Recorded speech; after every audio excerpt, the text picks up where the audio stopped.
ನಮಸ್ಕಾರ. K2 ಕನ್ನಡ ನ್ಯೂಸ್ಗೆ ಸ್ವಾಗತ. ವೀಕ್ಷಿಸಿ ಈ ದಿನದ ಸುದ್ದಿಗಳ ರೌಂಡ್ ಅಪ್.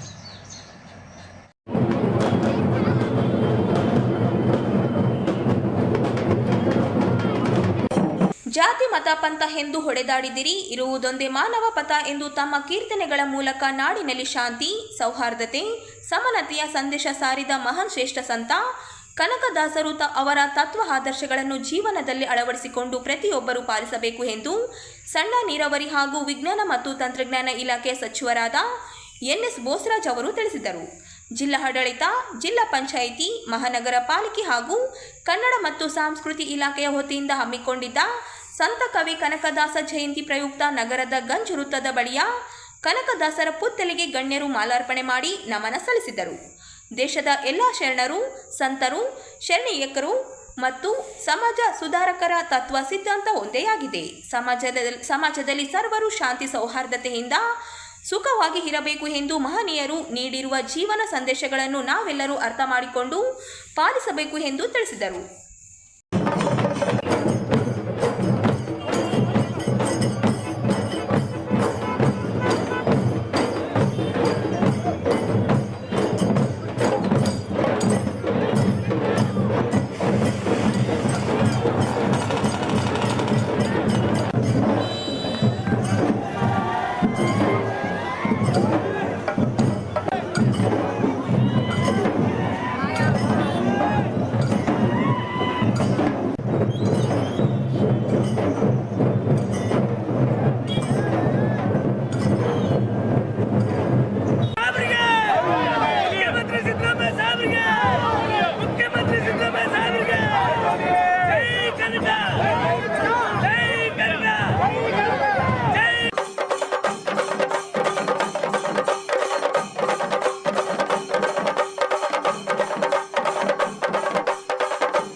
ಕನಕದಾಸರು ತಮ್ಮ ವಚನ ಸಾಹಿತ್ಯದ ಮೂಲಕ ಸಮಾಜದ ಅಂಕುಡೊಂಕನ್ನು ತಿದ್ದಿದ್ದ ಮಹನೀಯರು. ಮಾತಿನಿಂದ ಮಾಡಲು ಸಾಧ್ಯವಿಲ್ಲದ ಕೆಲಸವನ್ನು ಸಂಗೀತ ಮಾಡುತ್ತದೆ. ಕನಕದಾಸರು ಹಾಡಿನ ಮೂಲಕ ಸಮಾಜಕ್ಕೆ ಅನೇಕ ಸಂದೇಶಗಳನ್ನು ನೀಡಿದ ಮಹಾಪುರುಷ.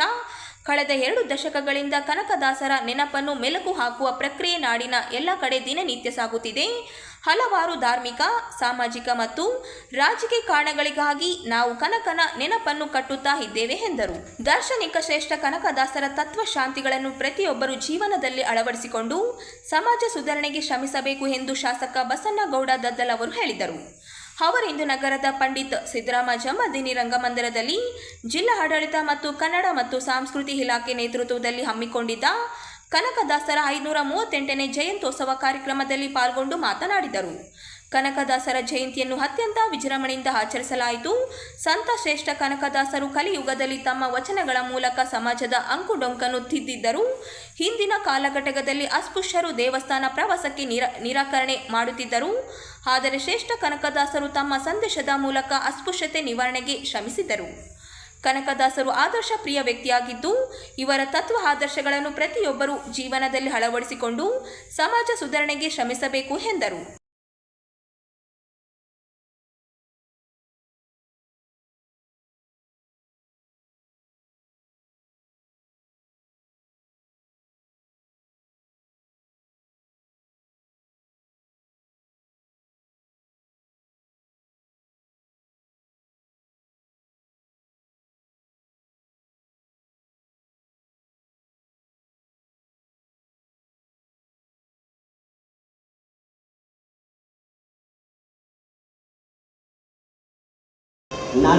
ಬ್ಲಾಕ್ ಅಧ್ಯಕ್ಷರು ನಾಗೇಂದ್ರಪ್ಪ ಪರಮಾನವರ ಸಹಿತ ವೇದಿಕೆ ಮೇಲೆ ಬರಬೇಕಾದ ಕಾರ್ಯಕ್ರಮದಲ್ಲಿ ನಾಡಗೀತೆ ಗೌರವಿಸಬೇಕೆಂಬುದರಿಂದ ಸ್ವಾಗತ ಹಾಗೂ ಪ್ರಾಸ್ತಾವಿಕ ಶ್ರೀ ಹನುಮಂತ ಸಿಂಗ್ ಸನ್ಮಾನಿಸಲಿದ್ದಾರೆ.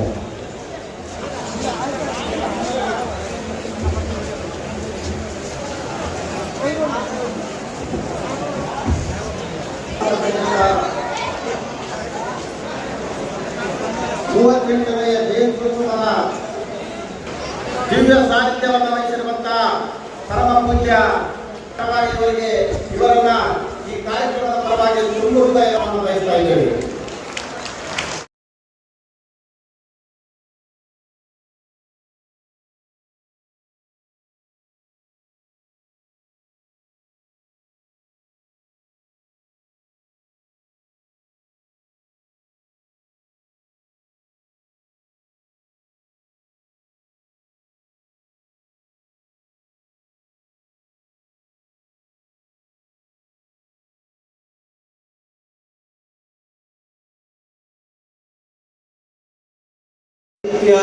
ಕೀರ್ತನೆ ಕೃತಿಗಳಿಂದ ನಮ್ಮ ಕನ್ನಡ ಭಾಷೆ ಸಮೃದ್ಧಿಯಾಯಿತು ಅಂತ ನಾನು ಹೇಳಕ್ಕೆ ಇಷ್ಟಪಡ್ತೀನಿ.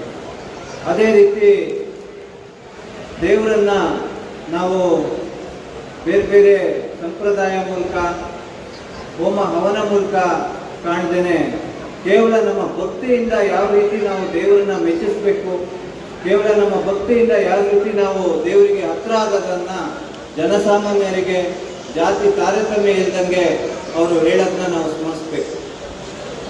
ಇಷ್ಟು ಹೇಳ್ತಾ ಮುಂದಿನ ಪೀಳಿಗೆಗೆ ಆಮೇಲೆ ನಮ್ಮೆಲ್ಲರಿಗೂ ದಾಸಶ್ರೇಷ್ಠ ಕನಕದಾಸರು ಏನು ನಮಗೆ ಹೇಳ್ಕೊಟ್ಟಿದ್ದಾರೆ ಅದನ್ನ ನಾವು ದಿನನಿತ್ಯ ಜೀವನದಲ್ಲಿ ನಾವು ಪಾಲಿಸಬೇಕು. ಮತ್ತು ನಮ್ಮ ಸಮಾಜದ ಎಲ್ಲ ಕಡೆಯ ವರ್ಗದ ಜನರನ್ನು ನಾವು ಮೇಲ್ತರಬೇಕು ಅಂತ ಹೇಳ್ತಾ ಮತ್ತೊಮ್ಮೆ ತಮಗೆ ಕನಕದಾಸ ಜಯಂತಿಯ ಶುಭಾಶಯನ್ನು ನಾನು ಕೋರ್ತಾ ನನ್ನ ಇವತ್ತು ಸಂತ ಶ್ರೇಷ್ಠ ಕನಕದಾಸರವರ ಜಯಂತಿಯನ್ನ ಪ್ರತಿ ವರ್ಷದಂತೆ ಕೂಡ ಈ ವರ್ಷ ಕೂಡ ಅದ್ದೂರಿಯಾಗಿ ಆಚರಿಸೋದ್ರ ಜೊತೆಗೆ ಬೆಳಗ್ಗೆಯಿಂದ ಮೆರವಣಿಗೆಯನ್ನು ಪ್ರಾರಂಭ ಆಗಿ ಇವತ್ತು ರಂಗಮಂದಿರದಲ್ಲಿ ಕಾರ್ಯಕ್ರಮವನ್ನ ಏರ್ಪಡಿಸಿ ಇವತ್ತು ಸಂತ ಶ್ರೇಷ್ಠ ಕನಕದಾಸರವರ ಆದರ್ಶಗಳನ್ನು ಇವತ್ತು ದಾಸ ಶ್ರೇಷ್ಠ ಮತ್ತು ಕನಕದಾಸರು ಇದು ಕಲಿಯುಗದಲ್ಲಿ ಒಬ್ಬ ಭಗವಂತನನ್ನ ಒಲಿಸುವಂಥದ್ದು ಯಾರ ಕೈಲಿ ಕೂಡ ಸಾಧ್ಯ ಆಗಲಾರದಂತ ಸಾಧ್ಯವನ್ನ ಇವತ್ತು ಸಂತ ಶ್ರೇಷ್ಠ ಕನಕದಾಸರು ಇವತ್ತು ಭಗವಂತನ ಸಾಕ್ಷಾತ್ ಭಗವಂತ ಶ್ರೀಕೃಷ್ಣ ಪರಮಾತ್ಮನನ್ನ ಇವತ್ತು ಉಡುಪಿ ಕೃಷ್ಣನನ್ನ ಒಲಿಸಿ ಇವತ್ತು ಕನಕನ ಕಿಂಡಿ ಅಂತೇಳಿ ಇವತ್ತು ನಮಗೆ ದರ್ಶನವನ್ನು ನೀಡುವಂಥದ್ದು ನಾವು ನೋಡ್ತಾ ಇದ್ದೀವಿ. ಅಂದ್ರೆ ಹಿಂದಿನ ದಿನಗಳಲ್ಲಿ ಏನು ಅಸ್ಪೃಶ್ಯತೆ, ನಮಗೆ ಶೂದ್ರರು ಯಾರು ಒಳಗಡೆ ಹೋಗಬಾರದು ದೇವಸ್ಥಾನಗಳಂತ ಅಂತ ಸಂದರ್ಭದಲ್ಲಿ ಇವತ್ತು ಕನಕದಾಸರು ಹೊರಗಡೆ ದೇವರನ್ನ ಒಲಿಸುವಂತಹ ಶಕ್ತಿ ಯಾರಾದರೂ ಈ ಕಲಿಯುಗದಲ್ಲಿದ್ರೆ ಅದು ಶ್ರೇಷ್ಠ ಸಂತ ಕನಕದಾಸರು ಅಂತ ಕೂಡ ಈ ಸಂದರ್ಭದಲ್ಲಿ. ಯಾಕಂದ್ರೆ ಕನಕದಾಸರು ಒಂದು ಸಮಾಜಕ್ಕೆ ಸೀಮಿತ ಆದಂತ ವ್ಯಕ್ತಿ ಅಲ್ಲ, ಇಡೀ ಮಾನವ ಕುಲಕ್ಕೆ ಸಂಪತ್ತು ಅಂತ ಈ ಸಂದರ್ಭದಲ್ಲಿ ಹೇಳ್ತೀವಿ. ಯಾಕಂದ್ರೆ ಎಲ್ಲ ಸಮಾಜಕ್ಕೆ ಮಾನವ ಕುಲಕ್ಕೆ ಸಾರಿ ಹೋಗಿರುವಂತ ಅವರ ಕೀರ್ತನೆ ಮುಖಾಂತರ ಅವರು ಒಂದೊಂದು ಕೀರ್ತನೆಯಲ್ಲಿ ಅರ್ಥಪೂರ್ವಕವಾಗಿ ಯಾವ ರೀತಿ ನಾವು ದಾರಿಯಲ್ಲಿ ನಡಿಬೇಕು, ಯಾವ ರೀತಿಯ ಭಗವಂತನನ್ನು ಒಲಿಸೋದ್ರ ಜೊತೆಗೆ ಮತ್ತು ಸಾಂಸಾರಿಕವಾಗಿ ಆಗಿರ್ಬೋದು, ಇವತ್ತು ಎಲ್ಲ ಸಮಾಜದವರಿಗೆ ಒಂದು ಒಳ್ಳೆಯ ದಾರಿಯನ್ನು ಮಾರ್ಗವನ್ನು ತೋರಿಸಿಕೊಟ್ಟಿರುವಂತರು ಸಂತ ಕನಕದಾಸರಂತ ಈ ಸಂದರ್ಭದಲ್ಲಿ ಇರ್ತೇವೆ. ಹಾಗಾಗಿ ಅಂತ ಮಹಾತ್ಮರು ಶರಣರು ಎಲ್ಲ ಸಮಾಜದಲ್ಲಿ ಇರ್ಬೋದು. ಎಲ್ಲ ಶರಣರು ಕೂಡ ಆಯಾ ಸಮಾಜಕ್ಕೆ ಸೀಮಿತ ಆದಂತ ವ್ಯಕ್ತಿಗಳಲ್ಲ, ಎಲ್ಲ ಮಾನವ ಕುಲಕ್ಕೆ ಉದ್ಧಾರವನ್ನು ಮಾಡುವಂತದಕ್ಕೆ ಬಂದಿರುವರು ಈ ಸಂತರಂತ ಕೂಡ ಈ ಸಂದರ್ಭದಲ್ಲಿ ಇರ್ತೇವೆ. ಹಾಗಾಗಿ ಭಗವಂತನ ನಾವು ಯಾರು ನೋಡಿಲ್ಲ, ಆದರೆ ಭಗವಂತನ ರೂಪದಲ್ಲಿ ಸಂತರು ಈ ದೇಶದಲ್ಲಿ ಆಡಿ ಹೋಗಿದ್ದಾರೆ. ಹಾಗಾಗಿ ಅವರನ್ನ ನಾವು ನೆನೆಯುವಂಥದ್ದು, ಅವರ ಜಯಂತಿಯನ್ನು ಮಾಡುವಂಥದ್ದು ಕೂಡ ನಮ್ಮ ಆದ್ಯ ಕರ್ತವ್ಯ ಕೂಡ ಆಗಿದೆ ಅಂತ ಕೂಡ ಈ ಸಂದರ್ಭದಲ್ಲಿ. ಹಾಗಾಗಿ ನಮ್ಮ ಏನು ಆಲಮತ ಸಮಾಜದ ಬಂಧುಗಳು ಇವತ್ತು ಹಲವಾರು ಕಸುಬುಗಳು ಬೇರೆ ಬೇರೆ ಇರ್ಬೋದು, ಆದರೆ ಶಿಕ್ಷಣವನ್ನು ಕೂಡ ಬಹಳಷ್ಟು ತಾವು ಒತ್ತನ್ನು ಕೊಡೋದ್ರ ಜೊತೆಗೆ ಇನ್ನು ಹೆಚ್ಚಿನ ರೀತಿಯಿಂದ ಶಿಕ್ಷಣಕ್ಕೆ ಮಹತ್ವವನ್ನು ಕೊಡುವಂತ ಕೆಲಸವನ್ನು ತಾವು ಮಾಡಬೇಕಂತ ಕೂಡ ಈ ಸಂದರ್ಭದಲ್ಲಿ ಹೇಳ್ತೀನಿ. ಯಾಕಂದ್ರೆ ಯಾಕೆ ಶಿಕ್ಷಣಕ್ಕೆ ಕೊಡ್ಬೇಕಂದ್ರೆ ನಮ್ಮ ಸಮಾನತೆ ಬರಬೇಕಾದಾಗ, ಶಿಕ್ಷಣವನ್ನು ಪಡೆದಾಗ ಎಲ್ಲವನ್ನ ಸಮಾನತೆ ಸಿಗೋದಕ್ಕೆ ಸಾಧ್ಯ ಅಂತ ಕೂಡ ನಾನು ಈ ಸಂದರ್ಭದಲ್ಲಿ ಹೇಳ್ತೀನಿ. ಹಾಗಾಗಿ ಇವತ್ತು ಆದರ್ಶವಾದಂತ ವ್ಯಕ್ತಿ ಈ ರಾಜ್ಯದಲ್ಲಿ, ಈ ದೇಶದಲ್ಲಿ ಆದರ್ಶವಾದಂತ ವ್ಯಕ್ತಿ ಮತ್ತು ಏನು ಆರ್ಥಿಕ ತಜ್ಞರು ಯಾರಾದರೂ ಇದ್ರೆ ಅದು ಸಿದ್ದರಾಮಯ್ಯ ಸಾಹೇಬ್ರಂತ ಕೂಡ ಈ ಸಂದರ್ಭದಲ್ಲಿ.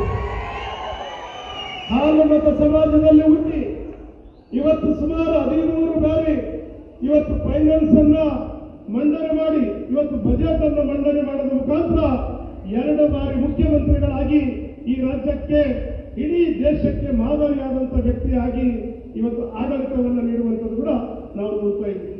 ಅಂತ ಏನು ಅವರ ಆಡಳಿತಾವಧಿಯಲ್ಲಿ ಅಂತ ಸಂದರ್ಭದಲ್ಲಿ ನಾನು ಕೂಡ ಶಾಸಕನಾಗಿ ಅವರ ಏನು ಅನುಯಾಯಿಗಳಾಗಿ ಇವತ್ತು ನಾವು ಕೆಲಸ ಮಾಡ್ತಾ ಇದ್ದೀವಿ. ಅದು ನಮ್ಮ ಭಾಗ್ಯ ಅಂತ ಕೂಡ ನಾನು ಈ ಸಂದರ್ಭದಲ್ಲಿ ಹೇಳ್ತೀನಿ. ಯಾಕಂದ್ರೆ ಯಾಕೆ ಹೇಳ್ಬೇಕಾಗ್ತದೆ ಆದರ್ಶ ವ್ಯಕ್ತಿ ಅಂದ್ರೆ, ಇವತ್ತು ನೀನು ಯಾವುದೇ ಸಮಾಜಕ್ಕೆ, ಒಂದು ಸಮಾಜಕ್ಕೆ ಸೀಮಿತ ಆದಂತ ವ್ಯಕ್ತಿ ಅಲ್ಲ, ಎಲ್ಲ ಕೆಳವರ್ಗದ ಏನಿವತ್ತು ದಲಿತರು, SC, ST, ಪರಿಶಿಷ್ಟ ಜಾತಿ, ಪರಿಶಿಷ್ಟ ಪಂಗಡ, OBC ಮತ್ತು ಯಾವುದೇ ಬಡ ವರ್ಗಗಳು ಮೇಲೆತ್ತುವಂತ ಕೆಲಸ ಈ ರಾಜ್ಯದಲ್ಲಿ ಯಾರಾದರೂ ಮಾಡಿದ್ರೆ ಅದು ಹಿಂದೆ ದೇವರಾಜ್ ಅರಸವರು, ಇವತ್ತು ಇಂದಿನ ಮುಖ್ಯಮಂತ್ರಿಗಳಾದಂತ ಇವತ್ತು ಸಿದ್ದರಾಮಯ್ಯ ಸಾಹೇಬ್ರಂತ ಇವತ್ತು ಪಂಚ ಗ್ಯಾರಂಟಿಗಳು ಕೊಡೋದ್ರ ಜೊತೆಗೆ ಇವತ್ತು ಕನಕ ಜಯಂತಿಯಲ್ಲಿ ನಾವೆಲ್ಲರೂ ಕೂಡ ಬಹಳ ಅತ್ಯಂತ ಉತ್ಸಾಹದಿಂದ ಪಾಲ್ಗೊಂಡಿದ್ದೇವೆ. ಭಕ್ತಿಪೂರ್ವಕವಾಗಿ, ಗೌರವಪೂರ್ವಕವಾಗಿ ಕನಕದಾಸರ ಅವರ ವಿಚಾರಗಳನ್ನು, ಅವರು ಹೇಳಿಕೊಟ್ಟಿರುವಂಥ ಸಂದೇಶಗಳನ್ನು ಇವತ್ತು ನಾವು ಮೆಲುಕು ಹಾಕುತ್ತಾ ಸಮಾಜಕ್ಕೆ ಒಂದು ಒಳ್ಳೆಯ ಸಂದೇಶವನ್ನು ನೀಡುವ ನಿಟ್ಟಿನಲ್ಲಿ ನಾವೆಲ್ಲರೂ ಕೂಡ ಇಲ್ಲಿ ಸಮಾವೇಶಗೊಂಡಿದ್ದೇವೆ. ನಮಗೆಲ್ಲರಿಗೂ ಗೊತ್ತಿರುವಂತೆ ಇಡೀ ಸಮಾಜ ಕಂಡ ಅತ್ಯಂತ ದಾಸಚೇಷ್ಟರು, ಸಂತರು ಆಗಿನ ಕಾಲದಲ್ಲಿ 500 ವರ್ಷಗಳ ಹಿಂದೆ ತಮ್ಮದೇ ಆದಂಥ ವಿಚಾರಧಾರೆಗಳಿಂದ ಪ್ರಗತಿಪರ ಚಿಂತನೆಗಳಿಗೆ ಭದ್ರ ಬುನಾದಿಯನ್ನು ಹಾಕಿಕೊಟ್ಟವರು ಯಾರಾದರೂ ಇದ್ದರೆ ಅದು ಕನಕದಾಸ. ಅವರು ತಮ್ಮ ಕೀರ್ತನೆಗಳ ಮೂಲಕ ಸಮಾಜದಲ್ಲಿರುವಂಥ ಅಂಕುಡೊಂಕುಗಳನ್ನು ತಿದ್ದುವ ಪ್ರಯತ್ನದಲ್ಲಿ, ಮೇಲು ಕೀಳೆಂಬ ಭಾವನೆಯನ್ನು ಬಲಿಸುವ ನಿಟ್ಟಿನಲ್ಲಿ, ಅಸ್ಪೃಶ್ಯತೆ ಭಾವನೆಯನ್ನು ತೊಡೆದು ಹಾಕುವ ನಿಟ್ಟಿನಲ್ಲಿ ತಮ್ಮದೇ ಆದಂಥ ವಿಶೇಷವಾದ ಕೀರ್ತನೆಗಳನ್ನು ರಚನೆ ಮಾಡಿ ಅವುಗಳನ್ನು ಹಾಡುವ ಮೂಲಕ ಜನರಲ್ಲಿ, ಸಮಾಜದಲ್ಲಿ ಜಾಗೃತಿಯನ್ನು ಮೂಡಿಸಿ ಬದಲಾವಣೆಯನ್ನು ತರುವಂಥ ನಿಟ್ಟಿನಲ್ಲಿ ತಮ್ಮದೇ ಆದಂಥ ಸಾಮಾಜಿಕ ಕ್ರಾಂತಿಯನ್ನು ಮೊಳಗಿಸಿದಂಥ ದಾಸಶ್ರೇಷ್ಠರು ಕನಕದಾಸ. ಆ ಹಿನ್ನೆಲೆಯಲ್ಲಿ ಅವರನ್ನು ನಾವು ಸಮಾಜದ ಚಿಂತಕರು, ದಾರ್ಶನಿಕರು, ಸಂತರು ಅಂತೇಳಿ ಕೂಡ ನಾವೆಲ್ಲ ಕರಿತೇವೆ. ವೈಯಕ್ತಿಕವಾಗಿ ಕನಕದಾಸರ ಪುತ್ಥಳಿಯನ್ನು ಇಡೀ ರಾಯಚೂರು ಕಲ್ಯಾಣ ಮಂಟಪದಿಂದ ರಂಗಮಂದಿರವರೆಗೆ ಮೆರವಣಿಗೆ ಮಾಡಿ ಬಂದಂತ ಎಲ್ಲ ಸಹೋದರ ಸಹೋದರಿಯರ ಪಾದಾರವಿಂದಗಳಿಗೆ ವಂದಿಸಿ ಇವತ್ತು ಬಹಳ ಸಂತೋಷ ಆಗ್ತದೆ. ಬಹುಶಃ ಇವತ್ತು ಹಾಲು ಮತ ಸಮಾಜ ಅಂತ ಏನು ತೋರಿಸಿಕೊಟ್ಟಿದ್ದೀರಿ ಕರ್ನಾಟಕ ರಾಜ್ಯದಲ್ಲಿ ಬೇರೆ ಯಾವ ರಾಜ್ಯದಲ್ಲಿ ತೋರಿಸಿಕೊಟ್ಟಿಲ್ಲ ಅನಿಸ್ತದೆ. ನೀವೆಲ್ಲರೂ ಒಗ್ಗಟ್ಟಾದ್ರೆ ಏನು ಬೇಕಾದ್ರೂ ಮಾಡಬಹುದು ಅಂತ ಹೇಳಿ ಸಿದ್ದರಾಮಯ್ಯ ಸಾಹೇಬರು 2 ಸಾರಿ ಮುಖ್ಯಮಂತ್ರಿ ಮಾಡಿ ನೀವು ತೋರಿಸ್ಕೊಟ್ರಿ. ಬಹುಶಃ ಹಾಲು ಮತ ಸಮಾಜ ಒಗ್ಗಟ್ಟಾಗಿ ಯಾರನ್ನ ನೀವು ಬೆಂಬಲಿಸ್ತಿರೋ ಅದೇ ಪಕ್ಷ ಅಧಿಕಾರ ಬರ್ತದೆ, ಅವರೇ ಮುಖ್ಯಮಂತ್ರಿ ಆಗ್ತಾರೆ ಅಂತ ಹೇಳ್ತಾ ಇದ್ದಾರೆ. ಬಹುಶಃ ಮುಖ್ಯಮಂತ್ರಿಗಳು ನಮ್ಮ ಬಸವಣ್ಣಪ್ಪನವರ ಏನು ಬಯಕೆ ಇದೆ, ಆ ಬಯಕೆ ಈಡೇರಿಸಿದ್ರೆ ಬಹುಶಃ ಅವತ್ತು ಅವರು ಹಾಲು ಮತ ಸಮಾಜಕ್ಕೆ ಇನ್ನೊಬ್ಬ ಕನಕ ಮೂರ್ತಿ, ಕನಕ ಜಯಂತಿ ಆಚರಣೆ ಮಾಡುವಂತ ಮೂರ್ತಿಗಳಾಗ್ತಾರೆ ಅಂತ ಹೇಳಿ. ಕನಕದಾಸರು ಒಂದು ಸಮಾಜಕ್ಕೆ ಸೀಮಿತರಾದವರಲ್ಲ, ಅವರು ಬಹುಶಃ ದೇವರನ್ನು ಒಲಿಸಿಕೊಂಡಂತ ಮಹಾನ್ ಪುರುಷರಂತ ಹೇಳಲಿಕ್ಕೆ ಬಯಸ್ತಾರೆ. ಅವ್ರನ್ನ ಅಂದಿನ ಸಾಮಾಜಿಕ ಪಿಡುಗುಗಳಿಂದ ದೇವಸ್ಥಾನದಲ್ಲಿ ಬಿಡಲಿಲ್ಲ ಅಂದ್ರೆ ಅವರು ಹೊರಗಡೆ ಕುಂತು ಶ್ರೀಕೃಷ್ಣನನ್ನು ಜಪ ಮಾಡಿದ್ರೆ ಶ್ರೀಕೃಷ್ಣನೇ ಅವರೊಟ್ಟಿಗೆ ತಿರುಗಿ ಕನಕ ಪಿಂಡಿ ಮಾಡುವ ಮೂಲಕ ಅದ್ರ ಮೂಲಕ ಅವ್ರಿಗೆ ಆಶೀರ್ವಾದ ಮಾಡಿದಂತ ಮಹಾನ್ ಕೀರ್ತಿ ಉಳ್ಳಂತ ವ್ಯಕ್ತಿಗಳು. ಆ ಬೀರ್ಲಿಂಗೇಶ್ವರ, ಮಾಳಿಂಗರಾಯ ಮತ್ತು ಮೈಲಾರಲಿಂಗರ ಆಶೀರ್ವಾದ ನಮ್ಮ ಮೇಲಿದೆ, ನಿಮ್ಮ ಮೇಲೆ ಸದಾ ಇದೆ ಅಂತ ಹೇಳಿಕೆ ಬಯಸ್ತೇನೆ. ನೀವೇನಾದ್ರೂ ಮಾತು ಕೊಟ್ಟು ಭಂಡಾರ ಹಚ್ಚಿದ್ರೆ ನನ್ನಂತವ್ರು 3 ಸರಿ ಶಾಸಕನಾಗಿ ಮಾಡಿದ್ದಾರೆ. ಬಹುಶಃ ಈ ಕೀರ್ತಿ ರಾಯಚೂರು ಜಿಲ್ಲೆಯಲ್ಲಿ ನೀವು ಯಾರಿಗೂ ಕೊಟ್ಟಿಲ್ಲ, ಅದು ನನಗೆ ಕೊಟ್ಟಿದ್ರು ಅಂತ ಹೇಳಿಕೆ ಬಯಸ್ತೇನೆ.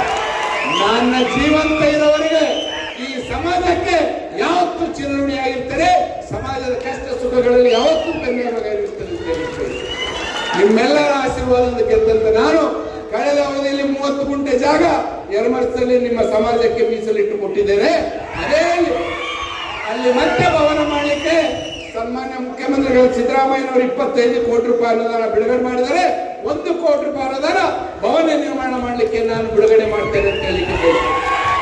ಅದೇ ರೀತಿ 25 ಲಕ್ಷ ರೂಪಾಯಿ ನಿಮ್ಮ ಸಮಾಜದ ರುದ್ರಭೂಮಿ ಅಭಿವೃದ್ಧಿಗೂ ನಾನು ಬಿಡುಗಡೆ ಮಾಡಿದ್ದೇನೆ ಮತ್ತು 15 ಲಕ್ಷ ರೂಪಾಯಿ ಹಳೆಯದಂತ ಬೀರ್ಲಿಂಗೇಶ್ವರ ಗುಡಿ ಊರು ಹೊರಗಡೆ ಇದೆ, ಅದಕ್ಕೂ ನಾನು ಬಿಡುಗಡೆ ಮಾಡ್ತೇನೆ ಅಂತ ಹೇಳಿಕೆ. ನಿಮ್ಮೆಲ್ಲ ಒಂದು ಮಾತು ದತ್ತಲ್ ಸಾಹೇಬರು ಹೇಳಿದ್ರು, ನಾನು ಹೇಳ್ತಾ ಇದ್ದೇನೆ, ಸಮಾಜ ಒಗ್ಗಟ್ಟಾದ್ರೆ ಏನು ಬೇಕಾದ್ರೂ ನಿಮ್ಮ ಮನೆ ಬಾಗಿಲಿಗೆ ಬರ್ತದ. ಅದು ಶಿವರಾಜ್ ಪಾಟೀಲ್ ಇರ್ಬೋದು, ದತ್ತಲ್ ಇರ್ಬೋದು, ಯಾರಾದ್ರೂ ಇರ್ಬೋದು. ನಿಮ್ಮ ಮನೆ ಬಾಗಿಲಿಗೆ ಸರ್ಕಾರಗಳು, ಅಧಿಕಾರಿಗಳು, ಜನಪ್ರತಿನಿಧಿಗಳು ಬರ್ಬೇಕಂದ್ರೆ ನೀವು ಒಗ್ಗಟ್ಟಾಗಿದ್ದಾಗ ಮಾತ್ರ ಅದು ಸಾಧ್ಯ ಅಂತ ಹೇಳಲಿಕ್ಕೆ ಬಯಸ್ತೇನೆ. ಆ ನಿಟ್ಟಿನಲ್ಲಿ ನೀವು ಯಾವತ್ತೂ ಒಗ್ಗಟ್ಟಾಗಿರ್ಬೇಕು. ಯಾರು ಬಂದರೂ ನಿಮ್ಮನ್ನು ಹೊಡೆಯುವಂತ ಕೆಲಸ ಆಗಬಾರ್ದು. ನಿಮ್ಮ ಬಯಕೆ ಮುಖ್ಯಮಂತ್ರಿಗಳು ಈಡೇರಿಸ್ತಾರೆ ಅಂತೇಳಿ ನನಗೆ ಸಂಪೂರ್ಣ ಭರವಸೆ ಇದೆ. ಅವ್ರು ಹೆಂಗೆ ಈಡೇರಿಸ್ತಾರೋ ಗೊತ್ತಿಲ್ಲ, ಅದು ಈಡೇರಿಸ್ಬೇಕಂತೇಳಿ ನಾನು ಒತ್ತಾಯ ಮಾಡಲಿಕ್ಕೆ ಬಯಸ್ತೇನೆ. ಹಾಗಾಗಿ ಬಂಧುಗಳೇ, ಇವತ್ತು ಭವನ ಕಟ್ಟಲಿಕ್ಕೆ ದಯಮಾಡಿ ಸಮಾಜದ ಎಲ್ಲ ಹಿರಿಯರಿದ್ದೀರಿ. ಕಳೆದ ಸಾರಿನೂ ನಾನು 25 ಲಕ್ಷ ಕೊಟ್ಟಿದ್ದೆ, ಅದು ಇನ್ನೂ ಖರ್ಚಾಗಿಲ್ಲ. ಬಯಸ್ತೇನೆ. ಕನಕರ ಏನು ಕೃತಿಯವ, ಕನಕರ ಏನು ಹಾಡುಗಳವ, ಕನಕರದ ಏನು ದರ್ಶನದ, ಅದರೊಳಗೆ ಭಕ್ತಿಯೊಂದಿಗೆ ತಾವು ವಿಜ್ಞಾನವನ್ನು ಕೂಡ ಕಾಣಬಹುದು. ಸಾಮಾನ್ಯವಾಗಿ ನಾವು ಯಾವುದೇ ಸಂತ ಮತ್ತು ಶರಣರನ್ನ ಕೇವಲ ಧರ್ಮ ಮತ್ತು ಭಕ್ತಿಗೆ ಹೋಲಿಸಿ ನೋಡಿದಾಗ ಮಾತ್ರ ನಮ್ಗೇನಾಗ್ತದೆ, ಅವ್ರ ಬಗ್ಗೆ ಅಷ್ಟು ನಮಗೆ ವಿಶೇಷವಾದ ಯುವಕರಾಗಲಿ ಅವರಿಂದ ದೂರ ಸರಿಯೋದೊಂದು ಪ್ರವೃತ್ತಿ ನಾವು ನೋಡ್ತಾ ಇದ್ದೀವಿ. ಆದರೆ ಅವರ ಒಂದು ಕೃತಿಯಲ್ಲಿ, ಅವರ ಕೊಡುಗೆಗಳಲ್ಲಿ ನಾವು ವಿಜ್ಞಾನವನ್ನು ನೋಡಿಕೊಂಡು ಅದಕ್ಕೆ ಭಕ್ತಿಯೊಂದಿಗೆ ನಾವು ತಾಳ ಹಾಕಿದರೆ ನಮಗೆ ಅವ್ರ ಬಗ್ಗೆ ಹೆಚ್ಚಿನ ಶ್ರದ್ಧೆ ಮತ್ತು ಹೆಚ್ಚಿನ ಅಧ್ಯಯನ ಮಾಡಲಿಕ್ಕೆ ನಮಗೆ ಉತ್ಸಾಹ ಸಿಗ್ತದೆ. ಕನಕದಾಸರ ತಂದೆ ಮತ್ತು ತಾಯಿಗಳಿಗೆ ಪುತ್ರದ್ದು ಅವರಿಗೆ ವರ ಇರುವುದಿಲ್ಲ. ಹೀಗಾಗಿ ಬಹಳ ಚಿಂತೆ ಮಾಡಿ ಅವರು ದೇವರಿಗೆ ಬೇಡ್ಕೋತಾರೆ, ನಮ್ಗೇನಾದರೂ ಸಂತಾನ ಆದರೆ ತಿರುಪತಿ ತಿಮ್ಮಪ್ಪ ನೆನಪಿಸ್ತೀವಿ ಅವರಿಗೆ ಅಂತ ಹೇಳಿ. ಬಹಳ ದಿನಗಳ ನಂತರ ಅವರಿಗೆ ಮಗು ಜನನ ಆಗ್ತದೆ. ಆ ಮಗುವಿಗೆ ಏನಂತಂದ್ರೆ ತಿಮ್ಮಪ್ಪ ಅಂತ ಹೇಳಿ ಹೆಸರಿಡ್ತಾರೆ. ಈ ತಿಮ್ಮಪ್ಪ ಅವರ ತಂದೆ ಬೀರಪ್ಪ ಮತ್ತು ಬಚ್ಚಮ್ಮ ಅವರು ಬಹಳ ಶ್ರದ್ಧಾವಂತರಾಗಿರ್ತಾರೆ. ಆ್ಯಂಡ್ ಇವರು ವಿಜಯನಗರ ಸಾಮ್ರಾಜ್ಯದ ಸೈನ್ಯದಲ್ಲಿ ಕೂಡ ಇರ್ತಾರೆ. ಬಾಲ್ಯದಲ್ಲಿಯೇ ಬೀರಪ್ಪ ಅವರು ತಿಮ್ಮಪ್ಪ ನಾಯಕರನ್ನ ಬಿಟ್ಟು ಹೋಗ್ತಾರೆ. ಇವರು ಮುಂದೆ ತಮ್ಮ ವೇದ ಅಧ್ಯಯನ ಮಾಡೋ ಸಲುವಾಗಿ ವಿಜಯನಗರದ ವ್ಯಾಸರಾಜರ ಹತ್ರ ಹೋಗ್ತಾರೆ. ಅಲ್ಲಿ ವೇದಾಧ್ಯಯನ ಮಾಡ್ತಾರೆ. ಕನಕದಾಸರು ಅವರಿಗೆ ಕನಕದಾಸ ಅಂತ ಹೇಳಿ ಬರ್ಲಿಕ್ಕೆ, ತಿಮ್ಮಪ್ಪ ಅವರಿಗೆ ಕನಕದಾಸ ಅಂತ ಹೇಳಿ ಕರೀಲಿಕ್ಕೆ ಕಾರಣ ಏನಂತಂದ್ರೆ ಅವರಿಗೆ ಚಿನ್ನದ ಒಂದು ಖನಿಜ ಸಿಗ್ತದೆ, ಅವರಿಗೆ ಬಹಳ ಸಂಪತ್ತು ಸಿಗ್ತದೆ. ಅವರಿಗೆ ಆ ಚಿನ್ನವನ್ನ ದಾನ ಮಾಡಿದ್ದಕ್ಕಾಗಿ ಕನಕದಾಸ ಅಂತ ಹೇಳಿ ಬಿರುದು ಕೊಡ್ತಾರೆ ಅಂತ ಹೇಳಿ ಎಲ್ಲರೂ ಅಂತಾರೆ. ಬಟ್ ನಾನು ಅದಕ್ಕೆ ಎರಡನೇ ದೃಷ್ಟಿಯಿಂದ ನೋಡಲಿಕ್ಕೆ ಬಯಸ್ತೇನೆ. ಅವರು ಕನಕವನ್ನ ದಾನ ಮಾಡಿದಕ್ಕೆ ಅವರಿಗೆ ಕನಕದಾಸ ಅಂತಾರೆ ಅನ್ನೋದು ಎಷ್ಟು ನಿಜನೋ, ಕನಕವನ್ನ ಬಿಟ್ಟಿದ್ದಕ್ಕಾಗಿ ಕನಕನೇ ಅವರಿಗೆ ದಾಸವಾಗಿರುವುದಕ್ಕೆ ಕನಕದಾಸ ಅಂತಾರೆ ಅನ್ನೋದು ನನ್ನ ನಂಬಿಕೆ. ಸಾಮಾನ್ಯವಾಗಿ ನಾವು ಯಾವುದನ್ನ ಇಟ್ಕೊಳ್ತೀವೋ, ನಾವು ಯಾವುದನ್ನ ಹಿಡ್ಕೊಳ್ತೀವೋ ಅದು ನಮಗೆ ಒಡೆಯ ಆಗ್ತದೆ, ನಾವು ಅದರ ಗುಲಾಮರಾಗ್ತೀವಿ. ಆದರೆ ಕನಕದಾಸರು ಕನಕವನ್ನ ಬಿಟ್ಟು ಕನಕಕ್ಕೆ ಗುಲಾಮನಾಗಿ ಮಾಡಿಕೊಂಡಿರುವುದರಿಂದ ಕನಕ ಇವರಿಗೆ ದಾಸನಾಗಿರುವುದಕ್ಕೆ ಇವರಿಗೆ ಕನಕದಾಸ ಅಂತಾರ ಅನ್ನೋದು ನಂದು ಒಂದು ಆಶಯ. ಎರಡನೇದು, ತಮ್ಗೆಲ್ಲರಿಗೆ ಗೊತ್ತಿದೆ, ವಿಜ್ಞಾನದಾಗ ಇಲ್ಲಿ ಯಾರು ಸ್ವಲ್ಪ ವಿಜ್ಞಾನದ ಬಗ್ಗೆ ಅರಿವಿದ್ರೆ ಎನರ್ಜಿ ಅಂತ ಒಂದು ಇರ್ತದೆ. ಎನರ್ಜಿ ಎಲ್ಲದರದಾಗಿರ್ತದೆ. ಆದರೆ ಎನರ್ಜಿದು ಮ್ಯಾನಿಫೆಸ್ಟೇಷನ್ ಬೇರೆ ಬೇರೆ ಇರ್ತದೆ. ಉದಾಹರಣೆಗೆ ಕೆಲವರಿಗೆ ರಿಂಗ್ ಇಷ್ಟ ಅನಿಸ್ಬೋದು, ಬಂಗಾರದ ಉಂಗುರ ಇಷ್ಟ ಅನಿಸ್ಬೋದು, ಕೆಲವರಿಗೆ ಬ್ರೇಸ್ಲೆಟ್ ಇಷ್ಟ ಅನಿಸ್ಬೋದು, ಕೆಲವರಿಗೆ ನೆಕ್ಲೆಸ್ ಇಷ್ಟ ಅನಿಸ್ಬೋದು. ಆದರೆ ನೆನ್ಪಿಟ್ಕೊಳ್ರಿ, ಇವರೆಲ್ಲರೂ ಬ್ರೇಸ್ಲೆಟ್ ಬೇಡ, ರಿಂಗ್ ಬೇಡ ಅಥವಾ ನೆಕ್ಲೆಸ್ ಬೇಡ ಅಂತಾರೆ ವಿನಃ ಇವರು ಬಂಗಾರ ಬೇಡ ಅಂತ ಇಲ್ಲ. ಇವರಿಗೆ ಬಂಗಾರ ಬೇಕು, ಆದರೆ ಬಂಗಾರದ ಸ್ವರೂಪ ಬೇರೆ ಇರ್ತದೆ. ಎನರ್ಜಿ ಎಲ್ಲ ಕಡೆ ಇರ್ತದೆ. ಎನರ್ಜಿಯನ್ನು ತಪ್ಪಿಸ್ಕೊಳ್ಳಿಕ್ಕೆ ನಾವು ಸಾಧ್ಯ ಇಲ್ಲ. ಈ ಎನರ್ಜಿ ಎಲ್ಲ ಕಡೆ ಇರ್ತದ, ಇದರಿಂದ ತಪ್ಪಿಸ್ಕೊಳ್ಳಿಕ್ಕೆ ಸಾಧ್ಯ ಇಲ್ಲ ಅನ್ನೋದನ್ನೇ ಕನಕದಾಸರು ಬಾಲ್ಯದಲ್ಲಿ ನಮಗೆ ತಿಳಿಸ್ಕೊಡ್ತಾರೆ. ಕನಕದಾಸರು ಗುರುಗಳು ಹೇಳ್ತಾರೆ, ಬಾಳೆಹಣ್ಣು ತಿನ್ನಬೇಕು, ಆದರೆ ಯಾರು ನೋಡ್ಲಾರ್ದಂಗೆ ಬಾಳೆಹಣ್ಣು ತಿಂದು ಬರಬೇಕು ಅಂತ. ಕನಕದಾಸರು ಬಾಳೆಹಣ್ಣು ಹಿಡ್ಕೊಂಡು ಬರ್ತಾರೆ.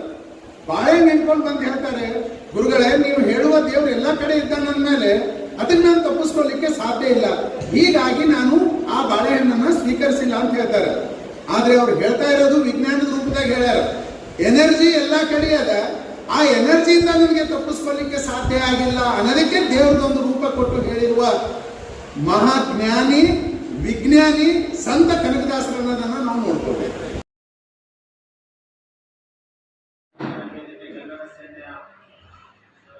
ಮಳೆ ಅತಿವೃಷ್ಟಿ ಜಿಲ್ಲೆಯಾದ್ಯಂತ ಬೆಳೆಗಳು ಹಾಳಾಗಿದ್ದು ರೈತರಗರ ಸಂಪರ್ಕ ಬೆಳೆ ಪರಿಹಾರ ನೀಡುವಲ್ಲಿ ಜಿಲ್ಲಾಡಳಿತ ಮತ್ತು ರಾಜ್ಯ ಸರ್ಕಾರ ಮುಂದಾಗಬೇಕೆಂದು ಕರ್ನಾಟಕ ರಕ್ಷಣಾ ವೇದಿಕೆ ಸೇನೆ ಜಿಲ್ಲಾಧ್ಯಕ್ಷ ಲಕ್ಷ್ಮಣ ಬೋವಿ ಒತ್ತಾಯಿಸಿದರು.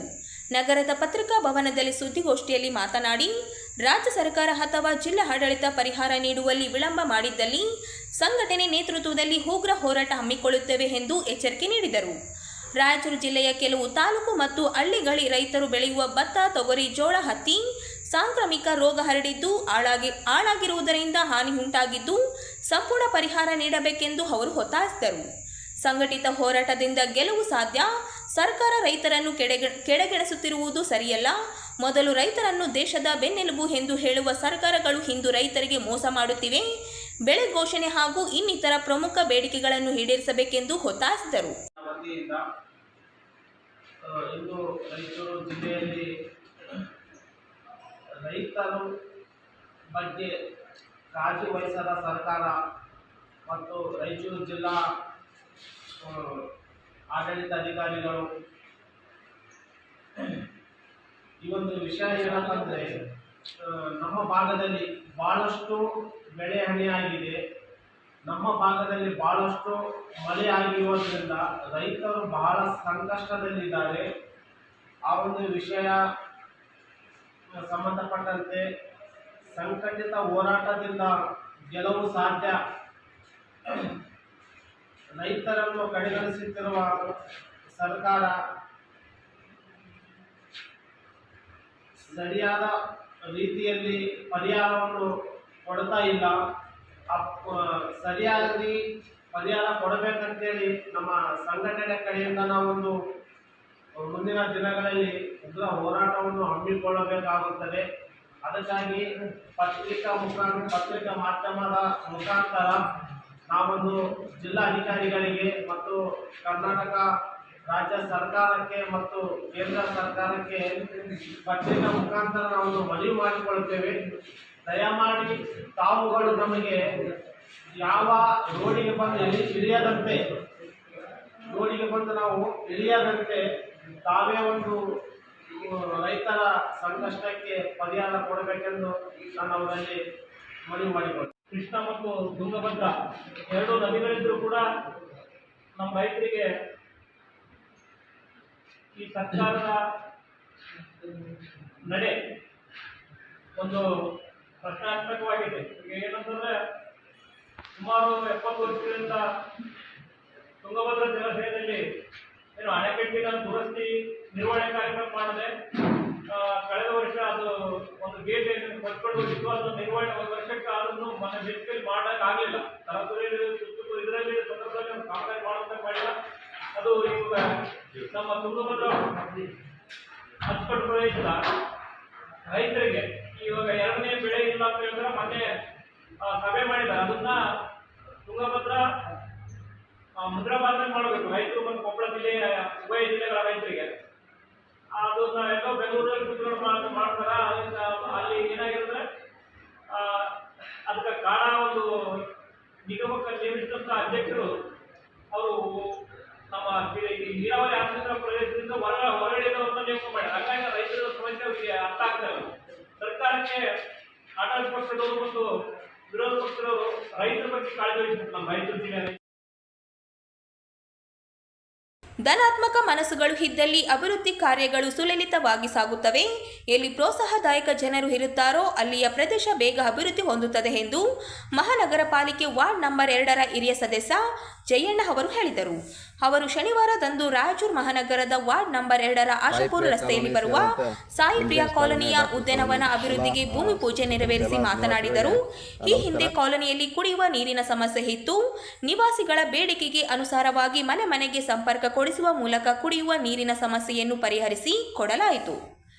ಅದರ ಜೊತೆಯಲ್ಲಿ ಬೀದಿ ದೀಪಗಳನ್ನು ಸಹ ಅಳವಡಿಸಿಕೊಡಲಾಯಿತು. ಇದೀಗ ನಿವಾಸಿಗಳ ಬಹುದಿನಗಳ ಬೇಡಿಕೆಯಾಗಿದ್ದ ಉದ್ಯಾನವನದ ಅಭಿವೃದ್ಧಿ ಕೆಲಸಕ್ಕೂ ಇಂದು ಚಾಲನೆ ನೀಡಲಾಗಿದೆ. ಕೆಲವೇ ದಿನಗಳಲ್ಲಿ ಕಾಮಗಾರಿಯನ್ನು ಪೂರ್ಣಗೊಳಿಸಿ ಸಾರ್ವಜನಿಕ ಉಪಯೋಗಕ್ಕೆ ಅನುಕೂಲ ಮಾಡಿಕೊಡುತ್ತದೆ ಎಂದರು. ಮರ ಗಿಡಗಳನ್ನು ಬೆಳೆಸುವ ಮೂಲಕ ಪರಿಸರ ರಕ್ಷಣೆಗೂ ನಾವು ಮುಂದಾಗಬೇಕು. ಇದರಲ್ಲಿ ಸಮಾಜದ ಭಾಗಿತ್ವವು ಮುಖ್ಯವಾಗುತ್ತದೆ. ಸಾರ್ವಜನಿಕ ಆಸ್ತಿಯನ್ನು ನಮ್ಮದೆಂದು ತಿಳಿದು ಕಾಪಾಡಿಕೊಂಡು ಹೋಗಬೇಕು ಎಂದು ಸಂದರ್ಭದಲ್ಲಿ ಜಯಣ್ಣ ಅವರು ನಿವಾಸಿಗಳು ತಿಳಿ ಹೇಳಿದ್ದರು.